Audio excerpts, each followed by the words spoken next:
Estamos iniciando nossa reunião hoje com tema sobre estética.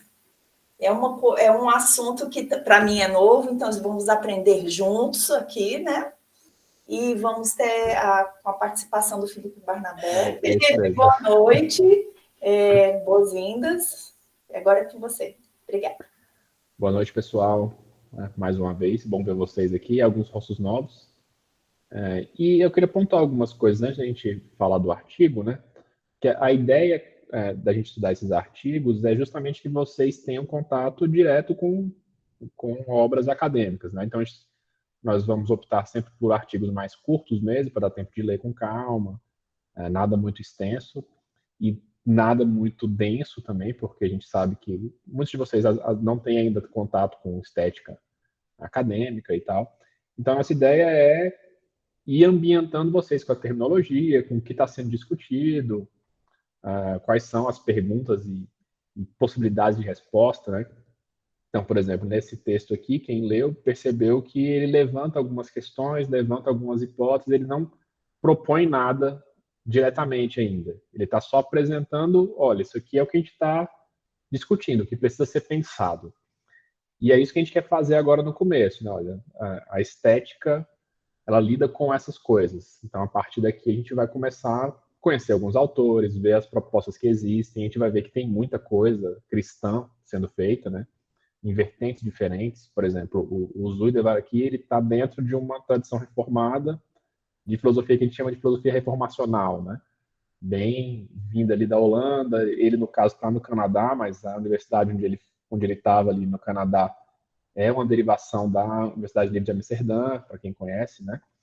E só que a gente tem autores católicos, Balthasar, o Van Hildebrand, a gente tem o próprio Lewis, que trabalha uma estética mais numa linha mais clássica ali, junto com o Barfield, junto com o próprio autor que a gente quer trabalhar no segundo semestre, né, o Kilby. Então, assim, a gente tem linhas diferentes. Assim. O que a gente quer fazer agora no começo é ambientar vocês, olha, é isso. A gente tem um monte de coisa para pensar.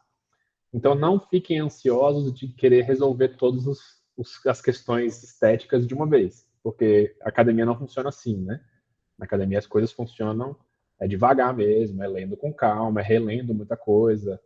Assim, é só para já deixar claro que a gente não vai resolver todas as questões de uma vez, a gente vai com calma mesmo. E outra que é possível haver discordância, né? Pode ser que alguém se sinta mais familiarizado com uma estética mais clássica, que tem uma visão da beleza diferente, por exemplo, da que o Zuidevar tem. Isso é normal, assim. Há espaço para esse tipo de diálogo dentro da estética cristã. Isso também é bom salientar, porque pode ser que em algum momento a gente discorde em alguns pontos e ok, não tem problema com isso. Desde que a gente se mantenha fiel aos princípios bíblicos, a gente vai estar bem, assim. Mas dentro desses princípios tem espaço para discordância, né? E isso é algumas coisas que eu queria salientar. E por último, antes que eu esqueça, a ideia não é que eu fique falando sozinho nesses estudos de artigo. Eu mandei o artigo antes justamente para vocês conseguirem ler e eu quero escutar vocês também. A ideia é que a gente cresça juntos aqui, né? Eu vou guiar o estudo para a gente poder tentar fazer o artigo inteiro, mas a ideia é que vocês participem, deem as impressões de vocês, fiquem bem à vontade para a hora que quiserem pedir a palavra, levantar a mão mesmo, colocar a Júlia para falar. Então, começando aqui já no artigo, como eu falei, o Zuidevar, talvez seja bom fazer um breve histórico dele, só para vocês saberem de onde ele veio. O Zuidevar, ele foi professor do ICS, que é o Instituto de Estudos Cristãos no Canadá.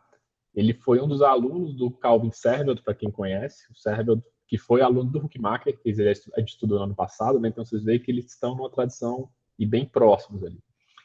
E ele trabalhou, como eu mandei lá na mini biografia dele, ele trabalhou muito com teoria crítica, autores mais recentes, né? Heidegger, Gadamer, Habermas e principalmente Adorno. Ele tem uns livros sobre o Adorno e ele trabalha muitas áreas. A estética é uma delas, né? Mas você vê que ele, como filósofo, ele é bem completo. Assim, ele conecta muito a questão da arte em público, né? Que é a produção artística ligada com a política, a economia, que é uma visão bem da teoria crítica mesmo, né? De você colocar a arte em contato com o contexto dela, não ver a arte como um objeto isolado. E vocês vão ver que isso fica claro no artigo, né? Um dos pontos que ele coloca é justamente que a gente tem que pensar a arte junto com sua estrutura social, né? Então não é a arte pela arte, ela é a arte dentro de um contexto, e esse contexto tem que ser compreendido também. E aí, não sei se vocês vão lembrar, mas a gente comentou isso, né, que a gente quer ter uma visão ampla da crítica da cultural justamente para entender o nosso contexto, porque a arte é feita dentro desse contexto, né? Então você vê que as coisas elas estão interligadas. E tem 2 livros dele que eu não li, mas eu tenho muita curiosidade, que são livros que ele escreveu para os cachorros deles, né? Que o cachorro dele morreu e ele escreveu 2 memoriais para os cachorros dele, que parece ser bem interessante, assim. É uma coisa difícil de ver, né? Geralmente você vê memorial para familiar, uma coisa mais para cachorros, assim, você vê que é uma sensibilidade diferente, né? Mas eu não tive contato ainda com esses livros. Se eu tiver, depois eu falo para vocês. E o artigo, ele pontua logo de cara, no comecinho, se vocês lembram, que a estética contemporânea, ela trata a teoria da estética, as filosofias da arte e a filosofia da crítica de arte. Ele pega aqui do Dick, né, do J. Dick, que já são algumas divisões que a gente poderia tratar. A gente não vai entrar nessas divisões agora, só para vocês já ficarem ambientados que tem subdivisões dentro da estética, né? A gente pode falar de coisas diferentes. Mas o que é mais interessante desse parágrafo é que ele vai falar, ó, para os cristãos, o assunto mais importante que surge nessas áreas diz respeito à responsabilidade estética, as abordagens à arte, a estrutura social e as relações entre teologia e filosofia. A gente vai focar um pouquinho em cada um desses, lembrando que ele não está aqui propondo nada ainda, ele está só levantando quais são as temáticas que nós, como cristãos, devemos pensar dentro da estética. Quando ele vai falar sobre responsabilidade estética, ele vai dizer, olha, a responsabilidade estética é um desafiar da estética tradicional, que é aquela estética que tenta conectar a beleza com a obra de arte como se fosse a única coisa importante ali, né? Ele fala, o Tolstói já é um dos primeiros que quebra esse paradigma, né? Quando ele diz que só que ele acaba indo para um outro extremo, né? Ele até cita que, né, o Tolstói, quando ele rejeita a beleza como uma característica distintiva da arte, ou seja, quando ele rejeita que o que define o que é um objeto de arte é ser belo, ele acaba rejeitando também a própria experiência estética. Então, você perde qualquer tipo de apreciação de beleza, né? Porque ele coloca isso como se fosse uma desculpa para um elitismo hedonista que ele rejeita. Só que vocês conseguem perceber que são 2 extremos, assim. A gente tem um extremo de falar, olha, só é arte o que é belo, e a gente acaba rejeitando, como ele até coloca um pouco mais para frente, um monte de coisa contemporânea que não se encaixa no conceito de beleza tradicional, porque, por exemplo, não é harmônico. A gente tem na arte moderna, por exemplo, muita coisa que não proporcionalmente, em termos de forma, não se encaixaria numa estética clássica, que está preocupada com isso, com proporção, com harmonia. Sim, Rosana, é muito comum, assim, a gente aprende muito isso, né, que a arte é conexão com o belo. E é interessante que assim, a gente não precisa abandonar isso 100%, é entender que esse belo não é necessariamente idêntico à harmonia. Esse belo engloba outras coisas. Por exemplo, o Agostinho vai colocar muito a ideia de beleza conectado com verdade, né? E verdade já é um conceito epistemológico, ele já é um conceito conectado com conhecimento, que não necessariamente está ligado com proporção formal, né? Então, assim, a gente tem que tomar esse cuidado para não ver a arte como só é arte aquilo que se encaixa dentro de um padrão formal, né, de forma específica. E aí ele cita alguns autores cristãos, né, que ele acha que fazem isso melhor, que ele vai citar o Wolterstorff e o Serveld, que infelizmente a gente não tem. Do Wolterstorff a gente tem algumas coisas em português, mas não coisas sobre arte. A gente tem um livro dele sobre lamento, se não me engano, mas eu acho que só. E do Serveld a gente não tem nada em português, infelizmente. Mas são alguns que estão propondo, e aí eles propõem isso fazendo uma diferenciação entre estética e arte. Por que eles conseguem fazer isso? Porque eles estão falando, você tem sim um elemento estético em todas as coisas, que para o Serda ainda ele vai colocar como se fosse a alusividade, né, que seria esse caráter metafórico, vamos dizer assim, da arte. Ou seja, toda arte ela faz uma conexão com a realidade, mas é meio alusivo, assim, apresenta a realidade com alguma coisa na frente, né? Ele é metafórico, assim, não é direto, não é uma cópia da realidade. Ele apresenta a realidade de outra forma. Que é diferente já, por exemplo, dessa visão que o Huckmacher antes dele tinha de, olha, não, é harmônico, né? A harmonia é E eles diferenciam esse aspecto estético, que funciona em todas as coisas, ou seja, a arte não é só... a estética, na verdade, né, não está só na arte, ela tem estética em todas as coisas. Você pega um celular aqui, ele tem um elemento estético. Se a gente pega uma roupa, ela tem um elemento estético. Ou seja, eles abrem o leque de a beleza, se a gente pudesse usar esse termo, né, já pensando em todas as conotações que ele pode ter ou não, está em todas as coisas. Mas você tem a arte como algo específico. Então, por exemplo, o Doiver, e o Huckmacher vai seguir nessa linha também, o Doiver é o filósofo que deu mais ou menos origem para essa galera toda. Assim. Eles estão todos dentro de uma mesma tradição, né? Só que o Doiver é mais filósofo mesmo, não tanto esteta, mas nessa linha. Mas para ele, um objeto de arte, ele é mais caracterizado por esse aspecto estético, apesar dele também ter aspectos econômicos, ou seja, você pode vender uma obra de arte, você pode... Ela tem aspectos físicos, né? Ela geralmente tem uma tela, tem alguma coisa, tem uma música que está soando, ou seja, todas as coisas têm vários aspectos, ela não é isolada, mas a arte ela se caracteriza mais pela estética. E aí a gente vai abrir a discussão depois, se quiserem, que o que define esse aspecto estético varia nos autores, né? Como a gente colocou, o Huckmacher vai tratar de um jeito, o Serra já vai tratar de outro. E aqui entra aquelas questões que eu falei. A gente pode ter divergências nesses pontos, né? Como a Rosana falou, é muito comum a gente entender como a que define um objeto de arte é a beleza, mas o que é essa beleza? É proporção? Porque se a gente começar a fechar muito, a gente vai descaracterizar muita coisa que a gente não vai considerar como arte. Ou aceitar muita coisa que talvez não fosse arte. Então, assim, vocês conseguem perceber que é difícil, né? A gente fechar muito ou abrir demais. A gente tem que achar mesmo. E eu gosto da definição do Sergel nesse ponto de alusividade, porque ela deixa amplo, ou seja, qualquer coisa pode ser uma obra de arte, porque qualquer coisa pode ter esse caráter de metafórico para a realidade, né? De representação da realidade sem ser uma cópia. É como se fosse uma outra forma de mostrar o que é real, né? Então, uma poesia, por exemplo, ela consegue passar uma ideia da realidade que não é uma representação exata, ela é metafórica mesmo. A gente já falou disso um pouquinho, né? Quando a Bíblia diz que Deus é como uma galinha, Deus não é como uma galinha. Mas esse como se é uma alusão, é uma metáfora que passa um tipo de conhecimento, passa uma informação.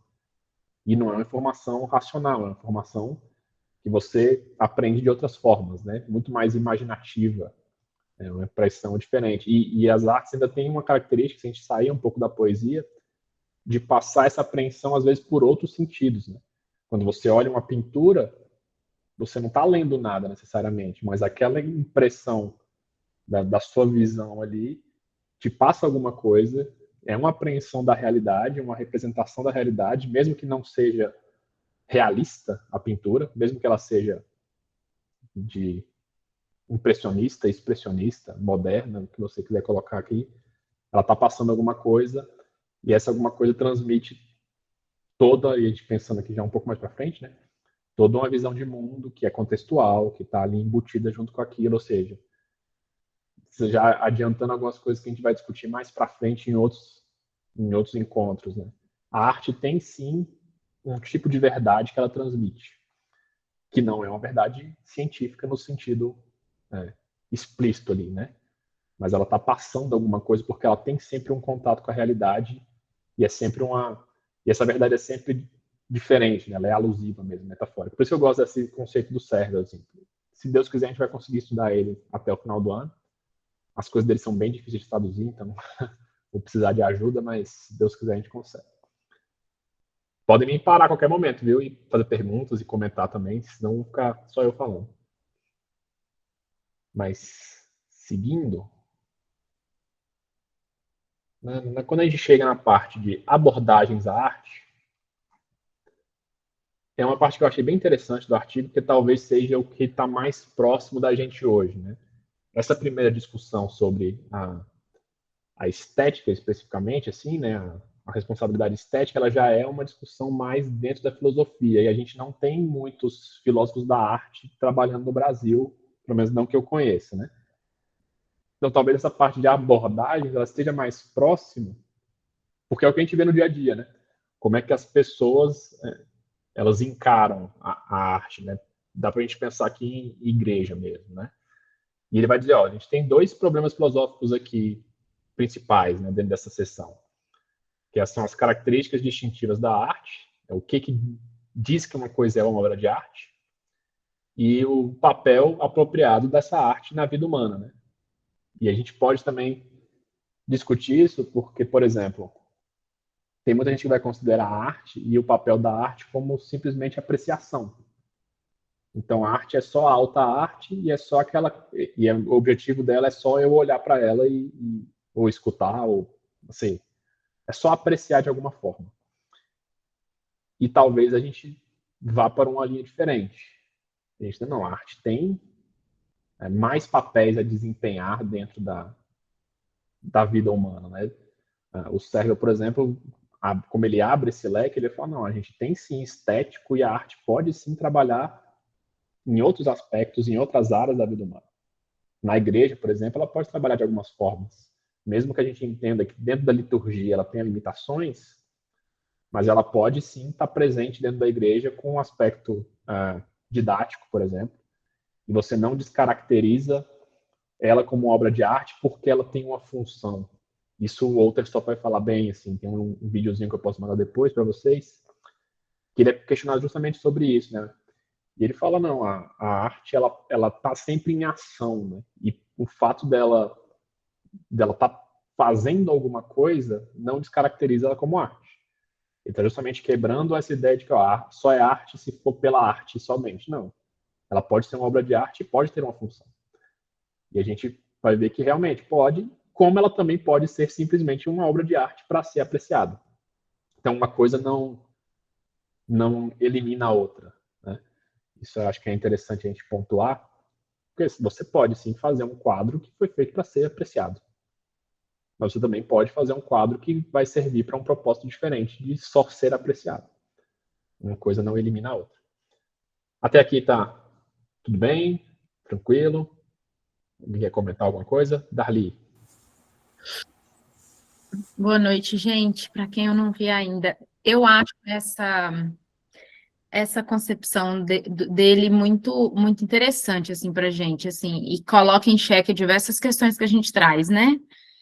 Primeiro eu queria agradecer oficialmente assim por você trazer esses autores, porque gente e eu deixo já o meu agradecimento, porque às vezes a gente sente falta, né, dessas raízes assim, a gente coloca o foco numa produção, e aí eu diria que é o topo da árvore, mas aí a gente pergunta de onde estão vindo todas essas questões, quais as questões que eu estou maturando, o que meu trabalho está apresentando, mas a gente ainda está muito focado na produção e pouco focado nesse embasamento claro, né? Assim, eu acho que esses autores e pensar essas questões da estética, da filosofia da arte e outros pontos, que eu diria mais teóricos, mas eles não são mais teóricos porque eles são as veias da nossa produção prática, eu acho que é muito válido, né? Ajuda a gente a dar resposta para o próprio trabalho.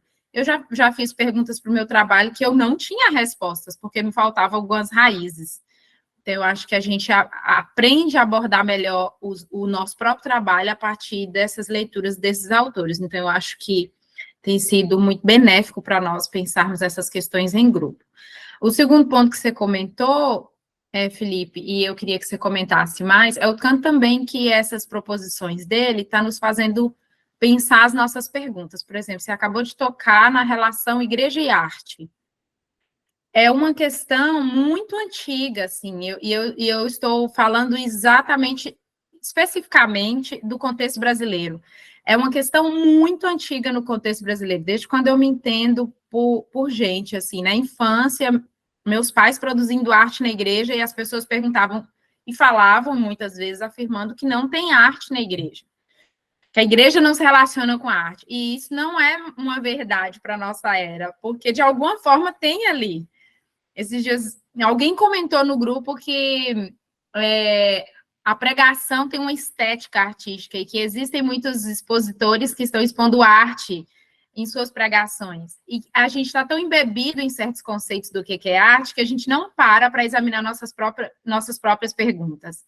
Então, eu acho que esse é um bom momento para a gente pensar essas questões, o que nós estamos chamando de arte para esse contexto da igreja, o que nós estamos considerando que a igreja está fazendo de arte ou não, por que nós estamos considerando isso e outros não. Então, assim, eu acho que esse é uma das coisas assim, que ficou me saltando, assim, o tanto que o Servet convida a gente para colocar, não em xeque em si, mas colocar as questões e a ausência de algumas questões na mesa. E aí eu queria que você comentasse um pouco disso, assim, sobre esse chamado ao exame do nosso contexto, que o Servet e o outro, e o Lambert vai fazer para a gente, né? Examinar o contexto que a gente está mais de perto e fugir um pouco dos vícios. Muito boas perguntas, Dali. E, assim, o legal da gente pensar em filosofia como a análise do contexto, já te passar a palavra, é justamente isso. Assim, o trabalho filosófico é esse, né? É a gente fazer perguntas do porquê que a gente está fazendo as coisas, porquê que as coisas são do jeito que elas são, como é que elas poderiam ser, né? Ou deveriam ser, no caso, em alguns casos. E no caso da igreja, eu acho que essa diferenciação que o Zuderha faz, que ele seguindo o Servet e o Wolterstorff, né, de você ter arte, você ter estética como coisas separadas, ela ajuda um pouco nessa questão da igreja. Porque a gente tem sim elementos de beleza estéticos nas coisas que a gente está fazendo na igreja. Ou seja, você tem estética na pregação, você tem estética na estrutura do prédio, na vestimenta, na forma como as coisas são feitas, na própria liturgia, mesmo que você não siga uma liturgia tradicional, você tem algum tipo de forma como o culto acontece, né? Isso tudo tem elementos estéticos, mesmo que eles não sejam arte no sentido de ser algo que foi pensado simplesmente para ser arte, né? Pensando aqui nessa diferenciação entre algo que foi feito para ser apreciado e algo que foi feito com um propósito, né? Exatamente, foi o bonito estar lá. E eu acho que talvez, lembrando do Makoto, né, que a gente viu ano passado, a igreja ela falte um pouco essa visão de, olha, a gente também pode se envolver com a criação de arte para ser apreciada, e não só arte que é útil dentro do contexto da igreja. A gente pode também fazer arte pela arte, como a gente viu que não tem um problema intrínseco com isso. Então, não precisaria ter esse rompimento, né, entre igreja e arte, apesar de ser realmente histórico. E aí talvez fosse o caso da gente pensar o porquê que ele chegou nesse ponto. O que aconteceu no meio do caminho? E o que aconteceu pode ser revertido? Como é que a gente reverte? São perguntas que a gente pode levantar, né? E outra, mostrar que, olha, por mais que vocês às vezes rejeitem a arte apreciativa, vamos colocar assim, tem outros elementos estéticos que estão sendo trabalhados na igreja, ou seja, tem arte na igreja. Não está sendo ignorado, vocês só às vezes não perceberam que isso é arte. Isso tem elementos estéticos e que podem ser melhor trabalhados, né? Podem ser melhor feitos ou utilizados de uma forma mais adequada. Sim, como eu falei, né? Eu talvez não tenha todas as respostas, como não tenho mesmo, mas eu acho que são perguntas que são válidas para a gente começar a se questionar mesmo, né? Colocar na mesa. E aí, só antes de passar a palavra para a Rossana e depois para a Silvia, uma coisa interessante desse grupo que a gente pensa o futuro, né, como um grupo de formação, é que vários de vocês que se interessam por essas perguntas as tomem como pesquisa mesmo, assim, mesmo que não seja uma pesquisa acadêmica formal.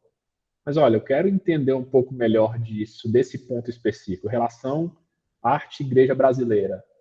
Então, beleza, a gente vai tentar dar o máximo de ferramentas possíveis para que vocês desenvolvam isso também, né? Porque a gente consegue ter um grupo mais formativo, até no sentido de mais gente estudando coisas diferentes e colaborando, né? E aí realmente a gente vai acabar virando um grupo de pesquisa, né? Que seria bem interessante. Assim. Rossana, depois Silvia. Ok.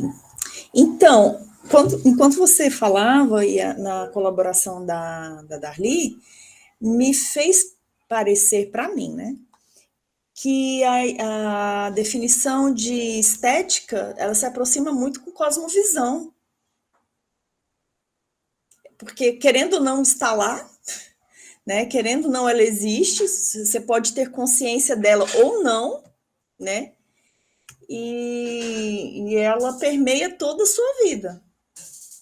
Bom, mas me pareceu bastante, só estou fazendo uma elucubração aqui. Mas o que eu queria falar inicialmente, já que você tirou meu chão, por favor, você me dá pelo menos um paralelepípedo para pisar, né? Então, ok, falar o que é arte, o que é difícil, mas o que não é? Tem alguma abordagem que pode dizer o que definitivamente ela não seja? O que ela não seja,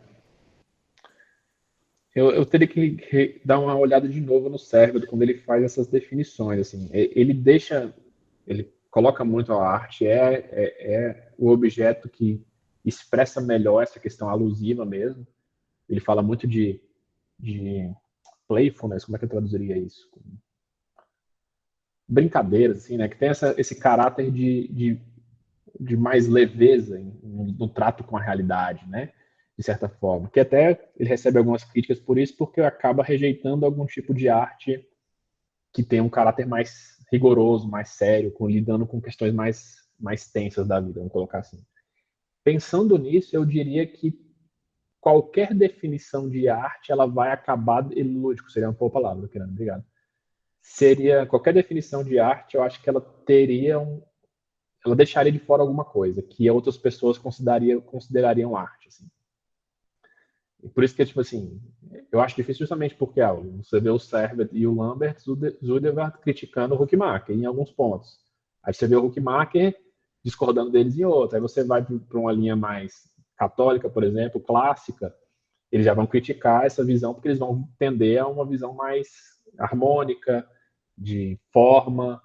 Então, assim, isso dentro da filosofia é bem prático, assim, né? Se você tenta conceitualizar alguma coisa, você vai deixar de fora algumas outras coisas, né?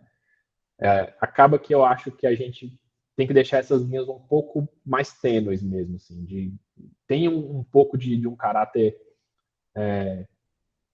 de você perceber, né, de ser uma coisa, como é que é o termo quando a gente usa, assim, que você percebe empiricamente, assim, isso. Ou seja, você reconhece que é uma obra de arte, mesmo que você não consiga conceituar o porquê que ela é e porquê que a outra deixa de ser. Então, por exemplo, a gente pode voltar naquela discussão das IAs. O que um IA faz? É uma obra de arte ou não é uma obra de arte? Dependendo da forma como você cria o conceito, você vai aceitar ou não. Mas empiricamente, talvez você fale assim, não, isso não é porque não foi feito por um ser humano. Porque eu estou vendo aqui que não se caracteriza por algo que foi feito e que tem todas as imperfeições que os artistas vão deixar ter, porque são homens fazendo, então vai ter aquelas características ali. Mas talvez você comece a conceituar as coisas, aí você, quando você coloca numa linha, vai ficar coisa de fora e vai entrar coisa que começa a ter essas dificuldades. É por isso que esses assuntos filosóficos, eles tendem a discussão tende a durar séculos, né? Porque cada um bota a linha no lugar e aí tira uma coisa, aí o outro quer consertar essa coisa e arrasta ali um pouquinho mais para cá, aí o outro, não, agora esticou demais, aí puxa para cá e fica nessa discussão. Eu acho que a gente pode deixar essas coisas um pouco mais tênues, assim, de não, beleza, é uma definição boa, mas ela não é 100%, porque nenhuma vai ser, né? Aí a gente tenta malear. Mas assim, para não deixar sem resposta nenhuma, você não ficar sem chão nenhum, eu acho que essa ideia de alusividade ela é boa mesmo, assim, de você.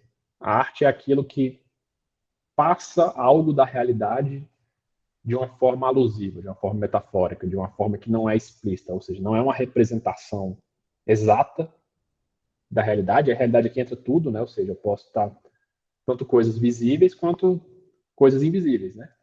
Por exemplo, se eu assisto um filme sobre amor, amor não é algo visível, mas aquela representação ali está me passando de forma alusiva, metafórica, algo sobre a realidade do que é o amor. E aí se vai se aproximar mais ou menos do conceito bíblico de amor, por exemplo, da forma como ele é representado na escritura, aí já é outra discussão. Mas eu consigo diferenciar que é uma obra de arte porque ela está fazendo essa conversa com a realidade de alguma forma, né? Acho que talvez dê para a gente ir um pouquinho por aí. Silvia, depois da Arlide. Obrigada. Silvia. Oi, pessoal, boa noite.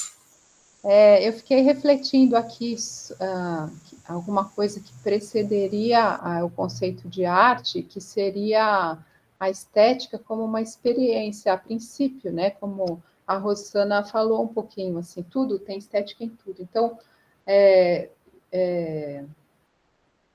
a nossa experiência corporal já envolve uma coisa estética. Se você olha para alguma coisa que nem é arte, mas é arte do Senhor mesmo, a natureza, é uma coisa assim que já nos provoca, né? Provoca os nossos sentidos, provoca a nossa percepção.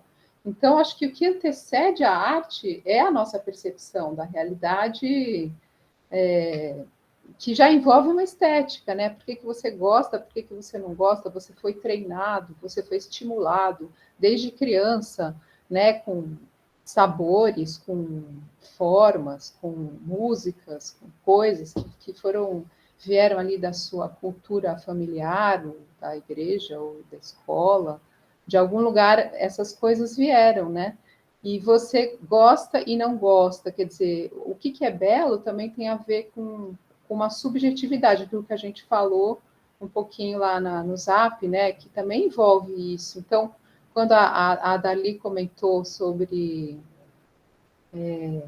essa questão da igreja com a arte, e as pessoas falando que talvez não tivesse a ver com a nossa reflexão como cristãos, eu imaginei que tem a ver com essa coisa do racionalismo, né? Com você meio que negar assim a sua corporeidade, você não, vamos pensar sobre a verdade. Então a verdade é doa a quem doer. Então a verdade é nua e crua, então a verdade não tem beleza, ou quer dizer, ou tem beleza, né? Porque a obra de Cristo é uma obra maravilhosamente bela, mas é assim, aceita, né? Aceita e não precisa, não importa se a parede é branca, se é amarela, se eu vou falar com alguma forma mais dura ou mais doce, isso não importa. O que importa é que a verdade tem que chegar. Então é como se a verdade não chegasse de formas variadas, né? Como se essas formas não contivessem algum grau de verdade, sei lá, alguma representação subjetiva, alguma coisa que você, como pessoa, acessou individualmente, né? Na sua história ali, de repente você foi tocado, né? Assim, você foi convertido, né? A gente fala, eu me converti, não, mas na verdade, eu fui convertido, eu penso assim, eu fui convertida, né? E também teve a ver com uma experiência estética, em algum momento, eu acho que teve, né? Com alguma coisa assim, que trabalhou com a minha emoção, trabalhou com a minha percepção, eu acho que envolveu alguma coisa. Então, assim, porque quando a gente fica pensando na arte, é como se fosse uma coisa super conceitual, assim, mas na verdade ela tem a ver, a princípio, com a sua percepção, que também envolve os órgãos dos sentidos, né? Seja de todos eles, assim. E aí, por exemplo, quando você, Felipe, falou você falou alusiva metafórica, né? Buscando uma representação mais leve da realidade, entra um pouco nessa, que você falou da teoria referencial, né? Não é? Um pouco por aí. Mas que, na verdade, essas três teorias, instrumental, e referencial e formalista, estão todas juntas. Né? Essa forma me conta alguma coisa, assim como também tem uma função, de repente, mas também está referindo a alguma coisa que eu conheço da realidade, né? Então, é uma coisa bem complexa, né? A gente fica querendo buscar uma resposta, mas, na verdade, são várias camadinhas, assim. Então, hoje em dia, todo mundo fala de camadas, mas é verdade. São muitas camadas que, de repente, parece como uma coisa só, mas não, é uma coisa muito complexa, composta, né? Então, por isso, assim, que a gente fica lá, fica querendo classificar se é arte, se não é arte, como se a gente não tivesse, assim, enxergando as várias camadas. E, na verdade, por exemplo, quando a gente estuda a música, antigamente era assim, vamos estudar teoria musical. Hoje em dia as pessoas vão chamar percepção musical, né? Então você vai treinar o seu ouvido a perceber coisas. Então, assim como quem trabalha com arte visual, né, de repente você não enxerga todas aquelas cores, todas aquelas formas, você tem que treinar os seus olhos, né? Então a gente, assim, se você não está treinado naquele setor, você não vai entender aquilo, você não vai aceitar aquilo, você nem vai compreender como um idioma novo, né? Que você não sabe falar, você não sabe diferenciar uma vogal da outra, uma consoante da outra. Enfim, eu acho que é uma coisa bem complexa para a gente ter uma resposta, né? O que é arte? Sim, né? bem difícil. A Silvia tocou em alguns Eu pontos falei bem... muita coisa. Não, foi excelente. Até que você tocou em alguns pontos bem legais, que dá para conectar aquilo que a Rossana falou, da estética ter algum tipo de conexão com a visão de mundo, né? Porque, inclusive, o Zuiver vai falar sobre isso, né? De que a forma como a gente vê a arte está conectada à forma como a gente vê a cultura de forma geral, né? Que a cultura é criação humana. E eu me lembrei de uma coisa que o Kilby comenta no livro dele, quando ele vai falar sobre personalidade, ele falou justamente isso, olha, você tem sim uma experiência sensorial ali do artista, algum tipo de apreensão da realidade, e isso é muito subjetivo, porque ele vai olhar para essa realidade e ele vai perceber alguma coisa que outras pessoas não perceberam. E quando ele produz alguma coisa, essa personalidade vai junto para a arte. E aí eu fiquei já pensando em questões de cosmovisão, né? Como você mesmo falou, se você não estiver bem treinado, você não vai nem entender algumas coisas, assim. E eu fico pensando, você pega, por exemplo, um Picasso e joga ele lá para o século XII. Sim, conceitualmente, aquelas pessoas não teriam capacidade de interpretar aquilo, porque a visão de mundo delas era completamente diferente. Assim, o que eles estavam acostumados a lidar eram outras coisas. Da mesma forma que a gente às vezes pega uma coisa mais antiga, a gente não consegue ter uma apreensão exata de como eles viam aquilo naquela época. Por mais que a gente tenha talvez mais uma maneira melhor de lidar com isso do que se fizesse o contrário, né? Por quê? Porque toda a nossa bagagem contextual, visão de mundo, a forma como a gente apreende a realidade, isso tudo está conectado à personalidade, né? Ao subjetivo. E isso vai passar para a obra de arte. E aí fica mais difícil ainda a gente conceituar e criar um conceito tipo fechadinho que vai abarcar tudo, porque o subjetivo sempre vai ter um escape, né? Algum tipo de apreensão diferente que a genialidade do que a gente chama de gênio na arte, né? Geralmente é o cara que tem uma apreensão diferente, né? Ou ele é tecnicamente superior, ou ele consegue ver alguma coisa que ninguém mais está vendo, né? Um escritor, às vezes, ele é genial simplesmente porque ele consegue olhar para o que todo mundo está olhando, só que ele vê algo diferente, né? Um pintor, lembrando até do próprio Picasso, né? Ele estava vendo a mesma realidade, vivendo a mesma realidade que vários outros pintores. Por que ele conseguiu fazer algo diferente, né? Que vira até um estilo novo ali. Então, assim, isso tudo está ligado muito ao subjetivo mesmo, assim, que dificulta a gente conseguir fazer algumas definições muito fechadas, como se fosse uma disciplina mais rígida, né? A arte, acho que não vai caber nessa rigidez toda, assim. Mas só um parênteses antes de passar a palavra para o Darli e para o Kenani, é que assim, não fiquem com medo de não ter definições muito rígidas. Não deixem que isso impeça vocês de criar porque vocês não sabem se estão fazendo arte ou não. Justamente porque a capacidade que Deus deu para vocês é de olhar para as coisas e produzir alguma coisa do outro lado, mesmo que você não consiga conceitualizar o que é isso. A abstração, ela é uma parte, mas ela não é essencial para a produção artística. Assim, a gente não precisa entender tudo que a gente está fazendo para conseguir fazer. Esse processo de criação, ele às vezes é muito mais intuitivo e mecânico, na parte técnica ali, do que algo racionalizado, né? Eu digo isso assim, é só para vocês não ficarem às vezes com medo de, não consegui criar um conceito fechado, então não vou fazer nada, porque não. Continuem produzindo, a gente vai aos poucos, como eu falei, né? A filosofia ela tem disso, assim. Às vezes daqui a alguns anos as coisas vão começar a se encaixar e coisas que vocês não tinham percebido vão começar a aparecer algumas respostas, assim, olha, isso aqui faz sentido. Vou só ver aqui qual é a ordem aqui de pessoas. Darli, Kenani depois. Ró, obrigada pela sua pergunta. Eu gosto muito dessas perguntas também que pensam negativo, né? É o famoso preto no branco, o que é arte e também o que não é.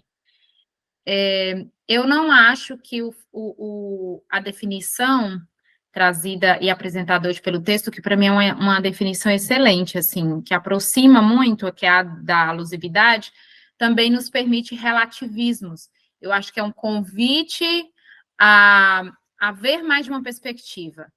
Porque se a gente for dar uma olhada, há 20 anos atrás, por exemplo, lá nos primeiros anos, entre primeira e quarta série, aí a gente pesquisava o que é arte. Essa era a pergunta vigente.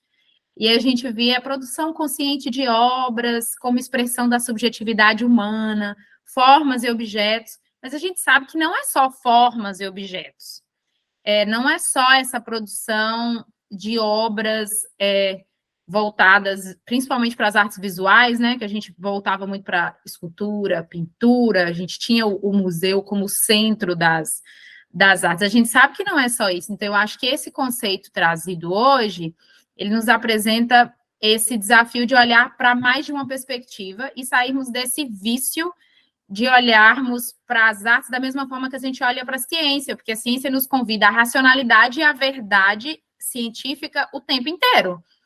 Então, tira a gente um pouco desse lugar vicioso, né? Ao mesmo tempo, a gente também não está assim, sem chão nenhum, e qualquer coisa que chegar até mim, eu considero arte, porque tem o que é arte, mas também tem o quando é arte, o lugar, o espaço, o tempo, as qualidades da obra, sejam elas objetivas ou subjetivas, as características que envolvem, a disposição do artista, o processo do artista, às vezes declara se é aquilo que ele está produzindo e se ele está nomeando ou não.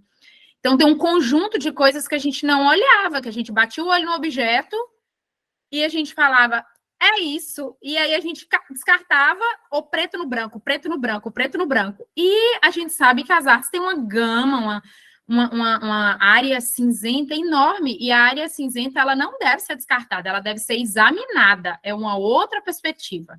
E esse para mim, é um convite que o Lambert e o Sever faz para a gente, de pensar as perspectivas específicas para cada exame que a gente está fazendo. Será que eu posso examinar a obra que a Carolina fez de pintura? Será que eu examino da mesma forma, examino com a mesma perspectiva, no mesmo ponto, com o mesmo olhar, a obra que o Robert fez? Será que são as mesmas questões que eu trago? E será que eu vou ouvir as mesmas respostas? E isso dá trabalho, gente. Dá trabalho. E é uma coisa que a gente não quer. A gente quer uma resposta que abarque 98% das coisas. Dá trabalho pensar essa gama de opções que as artes nos dá, e a riqueza que Deus nos deu, e com todas essas perspectivas, para examinar os objetos. E dizer, sim, isso é, e poder dizer também, não, isso não é. Né? A arte contemporânea está aí para colocar em xeque essas nossas respostas. Então, eu acho que pensar... Esse, para mim, foi um presente que eu recebi do Lambert. Pensar a alusividade não como relativismo, mas pensar como um outro olhar sobre perspectivas. Excelente, Darley. Kenani?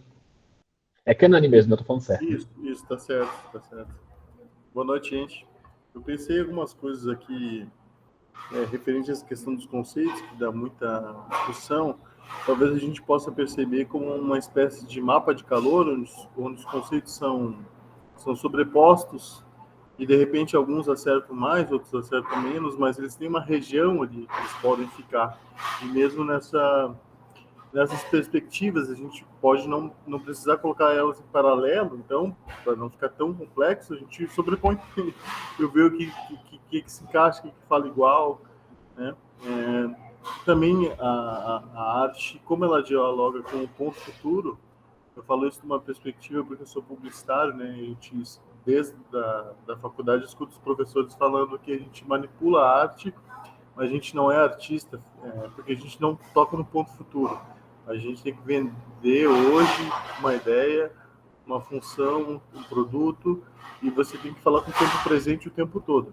Deixa o futuro para os artistas. Então, essa ideia da não compreensão são as condições de recepção desses sinais que a arte produz, né? E isso que tu falaste do Picasso tem tudo a ver. Isso também pode funcionar não somente com as pessoas do passado ou do futuro, mas também do nosso background cultural. Por exemplo, a Silvia falou da percepção musical. A gente só dessa conversa a gente já sabe que tem a música oriental e ocidental que são praticamente completamente diferentes, né? O ocidental tem 12 sons e o oriental sei lá quantos. Eles conseguem chegar em notas absurdas, sem outra percepção, imagina. É uma outra coisa, né? E eu penso muito nessa função da arte entre o operacional e o mais subjetivo, como se fosse uma espécie das toalhas que Jesus utilizou para secar os pés dos discípulos. Ela tinha uma função meramente de se prostrar e secar, mas naquele contexto ali de Jesus fazendo esse ato, as camadas de significado, de serviço e tudo mais, elas explodem, elas acontecem, como se fossem essas novas dimensões de significado. Acho que a gente pode pegar um pouco emprestado essas figuras ali do mapa de calor, condições de recepção, esse próprio movimento da arte, das toalhas e do ponto futuro. É só essas contribuições. Cara, é excelente também. O bom da gente abrir a discussão é isso, né? Porque um vai clarificando o outro, assim. Eu gostei muito do seu exemplo do lava-pés ali, porque é isso, assim, a arte, ela tem esse caráter multicamadas, né? Ou seja, você pode olhar, e aí entra a questão também do background, né? Dependendo de quem olha para aquela cena, não vai perceber várias das camadas que estão ali. E aí entra a questão de você ter um olhar mais treinado. No nosso caso, a gente tem o treinamento da própria escritura para entender aquele ato como um símbolo de algo maior, né? Mas e a própria arte tem isso, né? Que aí a gente... O que eu quero mais, assim, nesse primeiro encontro, é justamente que vocês tentem entender, olha, o que a gente está discutindo, né? Por que a gente precisa saber essas coisas? A gente só vai criar se a gente souber elas? Não, a gente vai continuar criando, mesmo se a gente não compreendê-las todas. Mas são questões relevantes para a gente conseguir quebrar alguns paradigmas dentro da igreja, nosso mesmo, assim, do que a gente aprecia ou não, por que a gente aprecia ou não, do que pode e não pode. Né? A Rossana colocou o exemplo aí bizarro das camisinhas usadas penduradas como se fossem obra de arte. Às vezes a gente nunca parar para cogitar como é que as coisas funcionam e por que elas chegaram nesses pontos, às vezes a gente não vai conseguir propor nada diferente, né? Mesmo que a gente não consiga definir tudo 100%, a gente pode sim pensar acerca disso. Então a gente vai sempre trabalhar dessa forma, né? Os artigos vão tocar em pontos que a gente pode estar pensando a respeito que a gente não pensou ainda. Mas mais do que isso, eu acho que seria uma coisa muito legal se a gente conseguisse chegar nesse encontro com isso em mente, era de que a gente tem que começar a pensar as perguntas do nosso contexto, como a Darli mesmo colocou, né? Então, assim, o que a gente está vivendo no contexto brasileiro, pensando em arte, pensando em igreja, pensando em a arte cristã na sociedade, o que falta, por que não tem, o que está acontecendo. Eu acho que é entender que, olha, são perguntas legítimas. A gente precisa tentar encontrar, como o Crânio colocou muito bem, né? O Crânio colocou muito bem, o mapa de calor dos limites ali, do que está em jogo e talvez a gente consiga, no futuro, propor alguma coisa, porque pensando nesse grupo como formação, talvez o ideal seja isso mesmo. De daqui a algum tempo a gente possa pelo menos, a gente consegue propor para o contexto brasileiro isso que a gente acha que está faltando. Está faltando artistas que estejam criando arte para dentro da igreja, ou arte cristã para fora da igreja. Mas a gente precisa responder, o que é arte cristã? Que tipo de arte a gente quer criar? A arte cristã é arte representação de passagem bíblica? Ou é arte essencialmente evangelística? A gente precisa responder essas coisas. Eu preciso fazer esse tipo de arte, eu posso fazer arte e o meu cristianismo vai transparecer porque minha cosmovisão está cheia dele. É natural. Mas para a gente responder essas coisas, a gente precisa pensar sobre elas, né? E só a ideia é enriquecer a nossa produção, né? Pensar igual a gente pensou o livro do Makoto mesmo, né? A gente pensou um monte de questões ali que eu espero que tenham feito vocês querendo criar mais, né? E criar de outras formas. Aqui a gente vai fazer a mesma coisa. Eu estou com medo de vocês às vezes ficarem um pouco assustados com as coisas mais filosóficas, mas a ideia não é essa. A ideia é mesmo a gente levantar questões. A gente pode estar pensando sobre isso. Graça comum, com certeza. Com certeza a gente pode considerar a graça comum, até porque a graça comum ela serve nesse caso tanto para a nossa apreciação, né, artística, que é o ponto que eu ia entrar para a gente poder passar para o próximo item, né, que ele vai falar dos 3 tipos de lead, né, com a cultura aqui, e às vezes a gente tem que ter uma visão da graça comum para entender que tem coisa boa feita por não cristãos, porque a graça comum permite isso, mas a gente também não pode esquecer que você tem uma antítese, né? Então você tem graça comum e antítese sempre juntas, né? A gente não aceita tudo, mas a gente também não rejeita tudo. E isso é importante a gente colocar. Posso pular para o próximo item aqui, de estruturas sociais, para a gente poder seguir? Qualquer coisa vocês me parem aí. Por favor. O terceiro ponto, então, que ele coloca, né? Justamente essa questão de falar, muitas coisas foram utilizadas como objetos isolados de devoção, né? Inclusive, você tem um problema de religião da arte, né, no romantismo aí do século XIX, que é uma reação a esse racionalismo exacerbado do modernismo, né? E aí foram para uma outra lado bem mais subjetivo da arte como um tipo de transcendência, um acesso para algo que está além da realidade. E a gente, então, isso a gente rejeita, né? Talvez esses limites extremos, Rossana, a gente consiga filtrar bem, assim, né? De o que pode, o que não pode nesses casos, assim. E ele coloca de uma forma bem interessante, né, que a gente tem que, sim, ter uma abordagem mais frutífera das estruturas sociais, porque elas impactam bastante na produção artística, né? E ele até fala, citando o Wolterstorff, né, que os cristãos eles têm que participar mais da arte mesmo, do fazer algo que é para ser apreciado, né? Tirando essa função, as outras funções que a arte pode ter, justamente para quebrar esse feitiço de que ela tem alguma coisa além, assim, né? Que ela tem algum poder místico, alguma coisa que algumas pessoas às vezes vão acreditar. E a gente fala, não, a gente pode fazer essa arte para a gente ver que ela não é nada demais, é simplesmente arte mesmo, pessoas fazendo coisas, né? E aí ele vai dar um outro exemplo também, que já citando o Adorno, né, que é a questão da indústria cultural. Então, hoje a gente tem isso muito forte, né? A maioria dos filmes que saem, que fazem muito sucesso, são filmes muito pobres, ou músicas muito pobres. A produção artística midiática, vamos colocar assim, ela tende a ser ruim, né? Se a gente pensar aqui em camadas de significado, elas não apontam para nada além delas mesmas. É só o mais evidente ali, o mais apelativo para os sentidos, é tudo explícito, é tudo para te fazer sentir na hora e muito mal feito, geralmente, né? Também tem aqui uma minha apreciação artística falando que eu não gosto tanto, mas e ele está falando, a gente precisa, sim, entender como é que isso funciona para a gente poder quebrar isso um pouco, né? diz no finalzinho dessa sessão: a crítica cristã das artes e seu envolvimento com elas podem ter pouco impacto redentivo, a não ser que abordemos a base econômica das estruturas sociais das artes contemporâneas. A gente tem que entender como é que essas estruturas funcionam, por que elas funcionam desse jeito. Aqui entra um pouco da crítica cultural que a gente pretende fazer também, né? Crítica de arte. Fala por que isso é ruim e por que é feito desse jeito. E o que eu poderia estar fazendo melhor? E aí entra um pouco daquilo que a Silvia colocou, né? A apreciação de arte, ela tem um pouco de educação também. E o papel do crítico nesse ponto, às vezes, é educar mesmo, de falar, olha, tem isso aqui que é melhor, e ele é melhor por isso aqui. Porque ele está apontando para mais camadas, ele está mostrando outras coisas na realidade, que não é só o sensitivo explícito ali, né? Não é só a apelação para os seus sentidos que a arte midiática geralmente tem, né?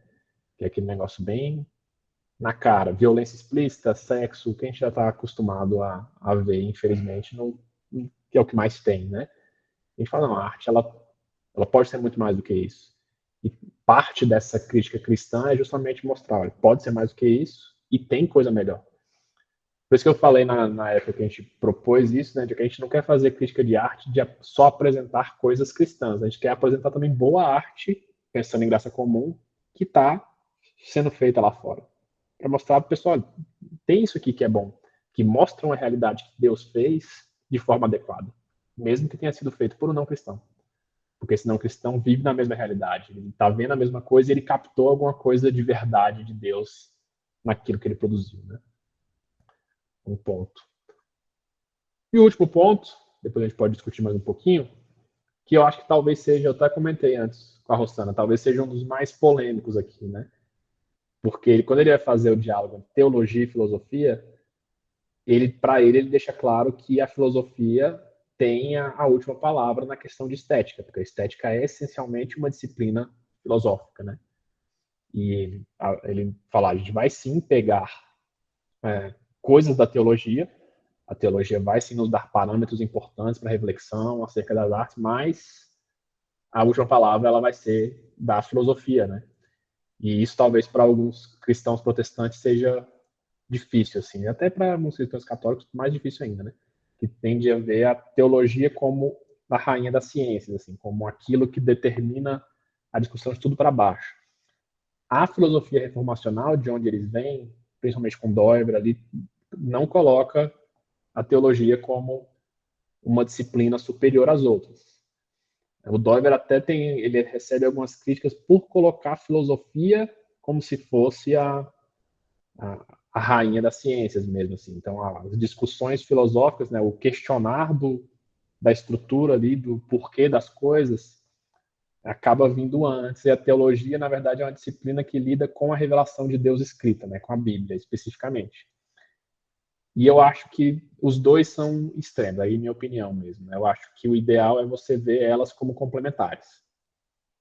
Então, você tem teologia que está lidando com uma coisa específica, que é a revelação de Deus, e aí a revelação de Deus aqui é mais amplo do que só a escritura, tem revelação de Deus no próprio ser humano, o Frame fala isso, nas subjetivas, tem revelação de Deus na natureza. E você tem a filosofia que está levantando questões que a teologia não está lidando com elas, porque não é matéria da teologia lidar com essas questões filosóficas. Ela está lidando com outra coisa. Mas elas vão dialogar sim. Por quê? Porque a gente precisa da revelação de Deus, a gente não pode fazer as coisas sem revelação de Deus, a gente não vai responder as coisas pela nossa própria cabeça, que a gente não resolve nada. Mas, ao mesmo tempo, a gente precisa desses mecanismos filosóficos de questionamento, dos porquês, dos praquês, e aí entra também a própria disciplina em si, de ver as propostas que foram feitas e questionar essas propostas, né? A filosofia, ela é um eterno questionar, né? Assim, tá, você propôs isso, mas por que não isso? E por que dessa forma? E por que você não pensou nisso? E isso vai se perpetuando ali, mas, como vocês puderam perceber, né, os próprios contextos eles vão mudando, as perguntas vão mudando, e por isso que surgem novas propostas, né? Às vezes a gente fica... E isso é uma questão interessante, para encerrar minha fala. Tem um autor que eu gosto, que é o James B. Jordan, que ele fala que a gente está num momento de mudança de paradigma, assim, né? Porque a gente vê, por exemplo, a Idade Média, você teve um padrão teológico ali que durou muitos anos. Você tem um modernismo que durou mais muitos anos, de um padrão racional, de científico, e agora a gente está num momento que, por mais que alguns chamem de pós-moderno, ele é um momento mais de ruptura do moderno do que um novo paradigma. A gente está num momento de tensão muito grande. Que talvez por isso que a gente tenha hoje muita dificuldade de definir algumas coisas mais facilmente. Se a gente estivesse num momento de mais estabilidade, de pensamento, de contexto cultural e tudo, a gente talvez conseguisse fazer isso de forma mais fácil. E o James B. Jordan falou, olha, esses momentos são muito bons para os cristãos aproveitarem para propor alguma coisa nova. Porque a gente está no momento de ruptura, está todo mundo questionando muito as coisas. E é a hora que a gente aproveita esses questionamentos para mostrar, se questionar também, obviamente, né? Quebrar o paradigma anterior, que às vezes os cristãos que estavam naquela época não pensavam essas coisas, porque era estabelecido, não se precisava pensar. Como o Silvio colocou, né? Quando você falava de teoria musical, ninguém questionava, era aquilo, era o consenso da época. Hoje, talvez, o consenso mudou, e as coisas são assim mesmo, né? Mas é uma época boa para a gente estar pensando sobre essas coisas. Porque a gente está num momento que a gente consegue, talvez, propor algo para posteridade, né? E talvez a gente consiga que os cristãos de alguns anos para frente tenham um pouco mais de estabilidade para lidar com essas questões. Muito difícil. Penso, tranquilo. Carolina tinha escrevido aqui no vídeo. Sim, sim. Não, meia dúvida. Vocês conseguiram entender agora o porquê que a gente propôs as 3 linhas juntas? Você tem uma produção artística, você tem uma crítica cultural e você tem uma estética. Porque a gente precisa dessas coisas, a gente precisa pensar sobre essas coisas, né? Juntas. A gente precisa continuar produzindo, como eu falei, né? E a produção não depende da gente conseguir dar respostas a todas as perguntas que a gente vai levantar. Elas estão de mãos dadas, porque a gente precisa fazer uma crítica do porquê as coisas estão do jeito que elas são, por que a arte do nosso tempo é desse jeito, e o que a gente precisa mudar, o que não precisa mudar, o que dá para a gente aproveitar, o que é forma, porque tem coisas, desenvolvimentos artísticos que são formais, são coisas que a técnica desenvolveu, tecnologia, e a gente pode usufruir disso. Mas tem questões que são questões culturais, e a gente precisa fazer arte de qualidade ruim porque a mídia exige? Não, a gente pode fazer, a gente na verdade deve fazer arte de melhor qualidade porque nós somos cristãos e o fato de sermos cristãos exige que nós façamos as coisas com excelência, porque a gente faz para Deus. Então a gente pode começar a questionar essas coisas de, olha, a arte cristã tem que sim, o Kilby fala um pouquinho sobre isso, que é bem legal, ela tem que sim ser de melhor qualidade do que a arte secular. O Schaeffer fala isso também. Por quê? Porque a gente não está fazendo arte só para vender. A gente não está fazendo arte para seguir o padrão estético, midiático do mundo. A gente está fazendo para Deus. Em última essência, a gente sempre está fazendo para Deus. Assim, eu vou tentar explicar, Giga, para você não ficar tão confuso. Sim, é justamente isso. Uma das coisas que ele quebra no começo é essa visão de que a estética está só ligada com a beleza. Essa é uma visão estética, mas ele vai falando, olha, dá para você pensar diferente. É justamente aquilo que a gente estava falando de você ver a arte, né, o que ela significa como algo não só ligado à beleza. Ela pode ter outros aspectos funcionais. Ficou mais confuso, né? Mas é normal. Relaxa. O primeiro contato que muitos de vocês estão tendo com textos mais filosóficos é normal. Assim. Não é normal ficar confuso, pode ler de novo. A gente vai mudar outros textos, então assim, não se assustem com isso, não. É normal mesmo. Assim. Até porque a gente não vai ter só, os nossos encontros também, isso é bom falar, não vão ser só de estudos de artigo. A gente dividiu eles em mais tipos justamente para não ficar algo tão acadêmico e ficar mais complicado. Assim. E outra coisa, usem o grupo. Se tiver dúvida, mandem lá, a gente vai continuando a discussão lá, né? A gente não tem tanto tempo assim, né? A gente ficou de até às 9, então sempre vai ser mais corrido aqui mesmo. Mas eu vou usar um termo recente, né? Bastante usado.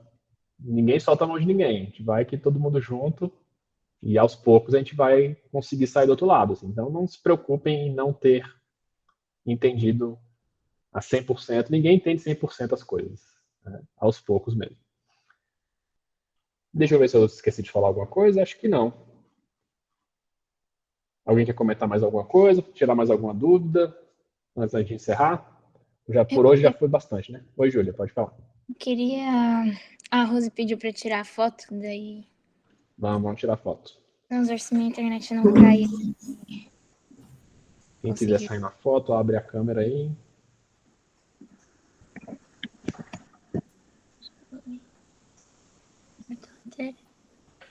Já? 1, 2, foi? 3 e. Ai. Manda lá. Muito bom. Aproveitar então para fazer uns spoilers dos que a gente tem para frente.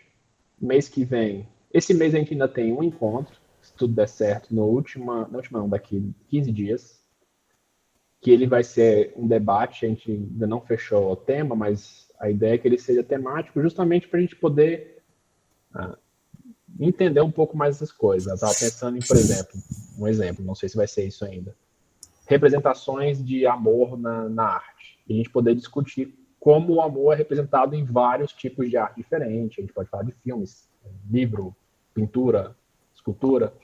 Porque eu acho que isso vai ajudar um pouco a gente ver, olha, isso foi feito dessa forma naquele tempo, em outro tempo isso mudou, e nessa mídia é feito de outra forma.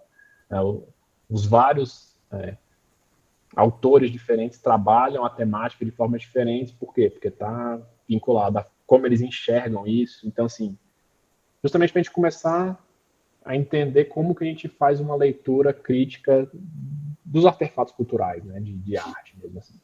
Então a gente vai ter um encontro para isso no final do mês. Ainda não definiu o tema, a gente tem que conversar com o pessoal da diretoria para a gente definir esse tema. E mês que vem nós vamos ter 2 palestras. Uma com a Darli, que vai ser mais uma questão de docência na arte mesmo, né?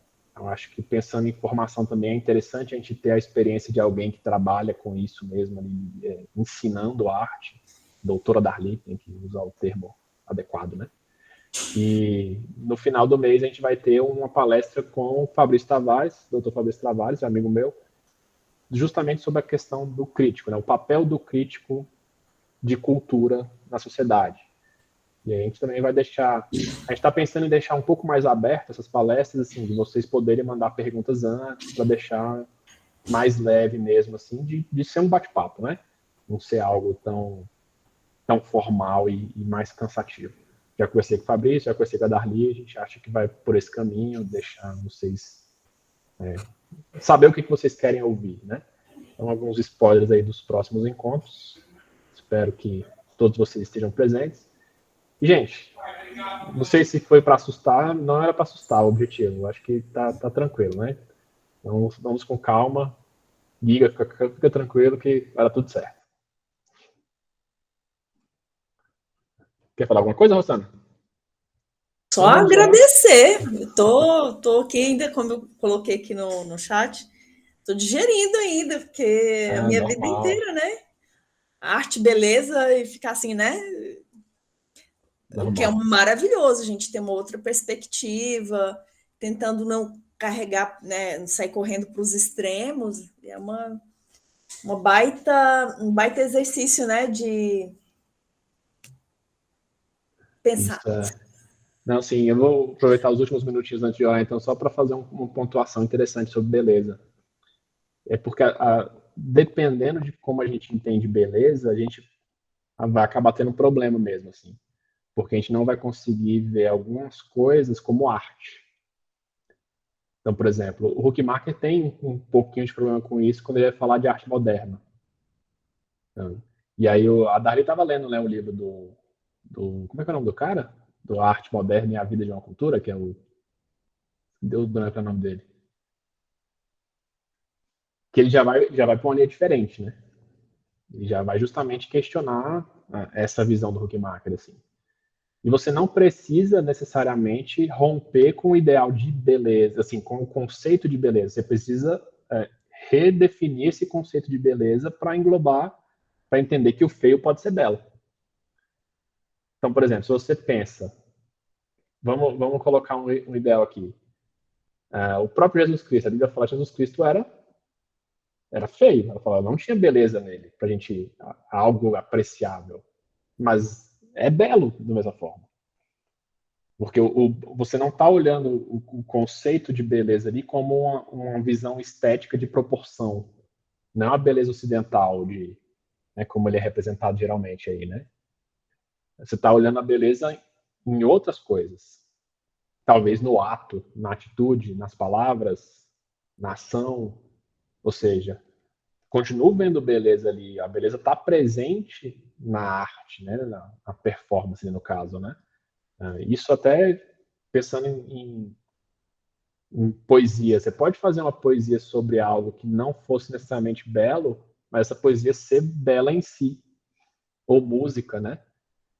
Porque a beleza, quando a gente começa, se a gente for pensar em beleza só em questões estéticas formais, em forma, aí a gente entra naquele problema que o Kenan falou, né? Você tem a música oriental que é muito diferente do que a gente considera belo pelo nosso contexto, pelo nosso treinamento, do que o nosso ouvido consegue aprender, né? Às vezes você escuta uma música indiana, você não consegue pegar tudo que está acontecendo. E aí talvez você fale, não, isso não é belo. Assim, mas por que não? Será que nosso conceito de beleza aqui não está fechado demais? Mas, de qualquer forma, tem algum tipo de beleza ali. Talvez é só a gente rever o que é que a gente está chamando de beleza ou não, né? Para a gente tomar o cuidado de não colocar a beleza como algo fechadinho numa caixinha. A beleza é isso, é proporção dessa forma, né? Oi, Silvia. Não, eu só ia concordar com você, porque eu estava pensando um pouco na questão do paladar, por exemplo, o tal do glutamato monossódico, né, que é o realçador de sabor. Então, isso aí é uma bomba, né, para o corpo, assim, quer dizer, não sei, acho que a Rossana deve entender mais esse assunto do que eu. Mas, assim, né, o que é o realçador de sabor? Acho que isso pode acontecer em todas as artes. É um realçador de sabor, assim, uma coisa que é mais palatável, que você come e você gosta, você come aquele sanduíche do McDonald's.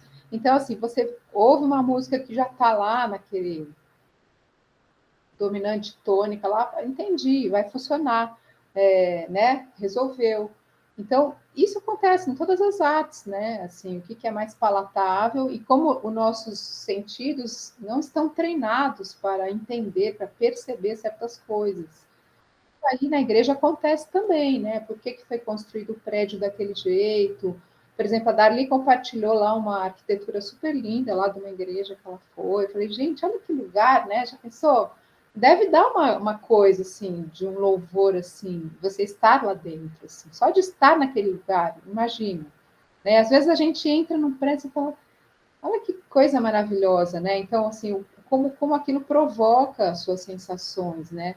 E aí a gente realmente tem que sair do lugar comum, assim, de como a gente só gosta de determinadas coisas e se expor a outras, né? Para poder realmente, enfim, estar mais sensível, né? E aí, então, de repente, perceber beleza em outras coisas. E aí aí vocês estavam comentando, não sei, alguém falou que a cruz é bela e tudo, né? Quer dizer, também as virtudes, você falou de Cristo, né? Que não havia beleza, mas como a gente vê beleza, então as virtudes apresentam belezas para a gente, né? As virtudes.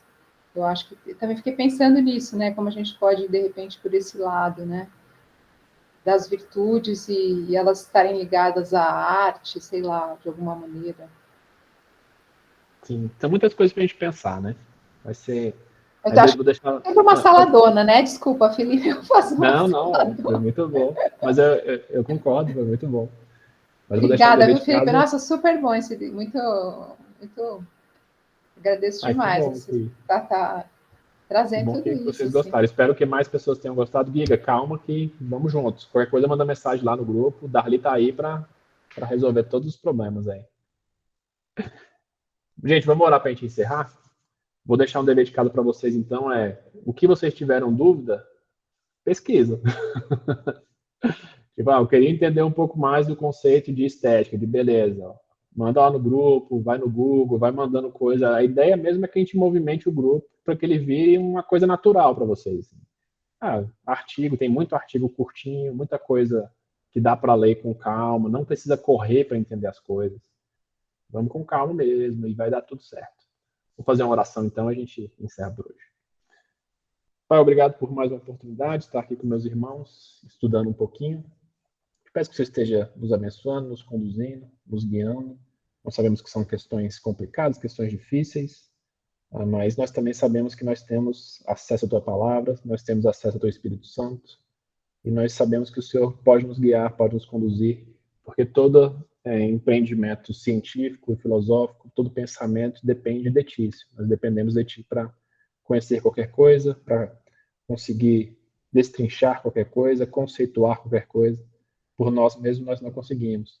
Mas nós temos acesso também a bons autores que o Senhor já trouxe antes de nós, e pedimos que o Senhor nos dê sabedoria para encontrá-los, para entendê-los, para conseguir estudar, e principalmente para conseguir propor alguma coisa de interessante, nem que seja para um grupo pequeno, mas que seja um grupo que possa estar abençoando a igreja e os locais ali onde eles estão presentes. Te peço para aqueles que não puderam participar, que o Senhor esteja os abençoando, esteja sendo conosco, nos dê uma noite tranquila de descanso. Em nome de Jesus. Amém.